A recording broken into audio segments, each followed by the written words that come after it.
এই ভিডিওর শুরুতে একটা কমেন্ট পড়ছি, যেটা অনেকেরই প্রবলেম। একজন স্টুডেন্ট আমার এক ভিডিওতে কমেন্ট করেছে, স্যার খুব প্রবলেমে পড়েছি, আমার ফোর্থ সাবজেক্ট ফিজিক্স, থার্ড সেমে 9 আর ফোর্থে 0, কিন্তু পিপিআর করে নো চেঞ্জ। স্কুলের স্যারকে জানাতে স্যার বললেন অনলি ফোর্থ সেমের ইমপ্রুভমেন্ট দেওয়া যাবে, কিন্তু স্যার ইমপ্রুভমেন্ট এক্সাম দিয়েও থার্ড সেমে 9 বলে ফেল দেখাবে না তো? কি করব স্যার, আমাকে হেল্প করুন। তো এটা প্রথমেই বলি, এটা ইমপ্রুভমেন্ট টেস্ট নয়। কাউন্সিলের কি রুল আছে আমি সেটা নিয়েই আলোচনা করব। তো তোমরা দেখো কাউন্সিলের রুলটা কি আছে। তো আজকের এই ভিডিওটা মেনলি যারা অপশনাল ইলেকটিভ সাবজেক্টে পাস করতে পারেনি, কিন্তু অপশনাল ইলেকটিভ সাবজেক্টে আবার পরীক্ষা দিতে চায়, তাদের জন্য। তো গত 24/2/2026-এ কাউন্সিলের একটি গেজেট নোটিফিকেশান প্রকাশিত হয়েছিল, এটি অ্যামেন্ডমেন্ট হিসাবে এক্সাম রেগুলেশন সংক্রান্ত। সেখানে রুল 10 আমি তোমাদের সামনে খুলেছি। এই রুল 10-এ কী বলা আছে, যারা অপশনাল ইলেকটিভ সাবজেক্টে ফেল করেছে। রুল 10/1 রুলে কী আছে, এই প্রথমে যেটা দেখতে পাচ্ছ এটাই হচ্ছে রুল 10/1 রুল।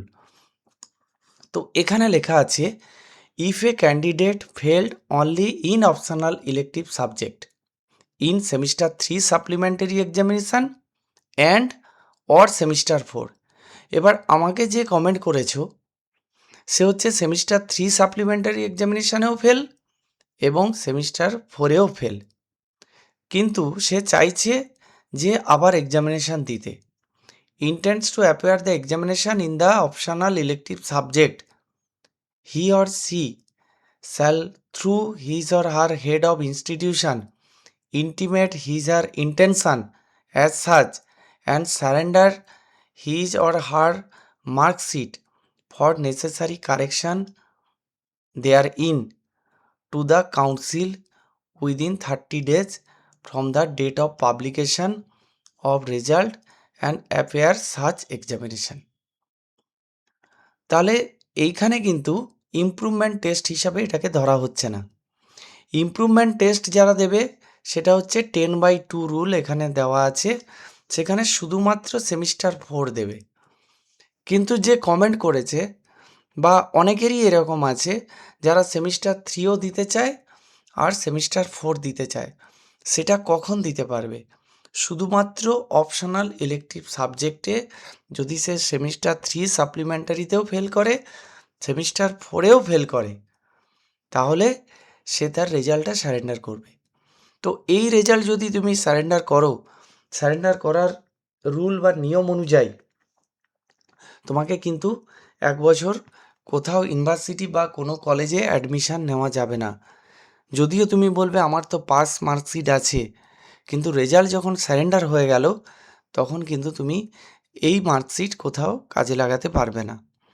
তাহলে এইবার এখানে যে কথাটা বলা নেই সেটা হয়তো কাউন্সিল পরবর্তীতে নোটিফিকেশান করবে। যে কথাটা বলা নেই যে সে কি থার্ড সেমিস্টারের পরীক্ষাটা সেমিস্টার 3 অর্থাৎ সেপ্টেম্বরে দিতে পারবে, বা সে কি একসঙ্গে থার্ড সেমিস্টার সাপ্লিমেন্টারি এক্সাম আর ফোর্থ সেমিস্টার সাপ্লিমেন্টারি এক্সাম একসঙ্গে ফেব্রুয়ারি মার্চ 2027-এ যে এক্সামটা হবে সেখানে দিতে পারবে। এই কথাটা কিন্তু এখনও এই রুলে এইখানে লেখা নেই, কারণ এটা তো রুল, এখানে লেখা থাকবেও না। তো কাউন্সিল নিশ্চয়ই নোটিফিকেশান করবে টাইম টু টাইম, তখন বোঝা যাবে সে পরীক্ষাটা কখন দিতে পারবে। তো আশা করি আমি বোঝাতে পারলাম। যারা অপশনাল ইলেকটিভ সাবজেক্টে ফেল করেছো তাদের জন্য ইমপ্রুভমেন্ট টেস্ট নয়, তারা ফেলকে পাস করতে চাইছো তাই তারা রেজাল্টটা সারেন্ডার করবে। তাদের যদি সেমিস্টার 3 সাপ্লিমেন্টারি ফেল থাকে এবং সেমিস্টার 4ও ফেল থাকে বা যে কোনো একটাতে ফেল থাকে, তাহলেও কিন্তু সে রেজাল্টটা সারেন্ডার করতে পারে এবং রেজাল্ট সারেন্ডার করে সে যে এক্সামটা দেবে সেই এক্সামটা সেমিস্টার 3 কখন দেবে, সেটা সেমিস্টার 3-এর সঙ্গে দেবে না সেমিস্টার 4 যখন দেবে তখন সেমিস্টার 3 সাপ্লিমেন্টারির সঙ্গে দেবে, সেটা কিন্তু এখানে বলা নেই। শুধু এখানে 30 দিনের মধ্যে রেজাল্ট পাবলিকেশানের 30 দিনের মধ্যে রেজাল্টকে সারেন্ডার করতে বলা হয়েছে। তো এই কথাটা এখানে বলা আছে। তো আশা করি তোমাদের আর বুঝতে অসুবিধা থাকলো না। আজকের ভিডিওটি এই পর্যন্ত। ভালো লাগলে লাইক করো এবং বন্ধুদের মধ্যে শেয়ার করে দিও। Thank you.